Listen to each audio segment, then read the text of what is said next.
Have you ever heard of the phone call that saved Japan? It's a story of incredible courage against impossible odds. March 2011. A massive earthquake and tsunami strike Japan, crippling the Fukushima Daiichi nuclear power plant. Reactors are melting down, explosions are rocking the facility, and radiation is spewing into the air. The situation is spiraling out of control, fast. In the heart of this chaos is one man, the plant manager Masao Yoshida. He and a small team of brave workers, later known as the Fukushima 50, are fighting a desperate battle to prevent a complete catastrophe. They're working in darkness, surrounded by lethal radiation, with aftershocks constantly shaking the ground beneath them. Then, the phone rings. It's the government in Tokyo, a direct order from the Prime Minister's office.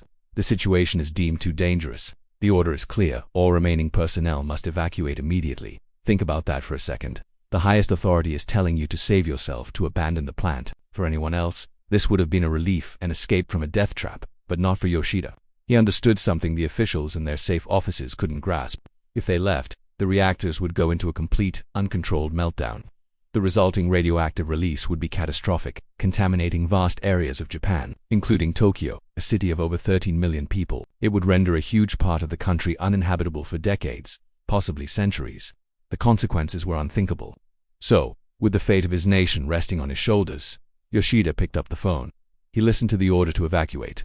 And then, he gave a reply that would go down in history. A single sentence that stunned the government into silence. He said, "If we leave this plant, Japan is finished." He refused the order. He chose to stay. He chose to defy his own government to protect millions of his countrymen. In that moment of defiance, Yoshida and his team became the last line of defense between Japan and an apocalyptic disaster. They continued their fight, manually pumping seawater into the reactors, risking their lives every single second. His decision was a monumental gamble, but it paid off. By staying, they managed to bring the reactors under some semblance of control, preventing the worst-case scenario.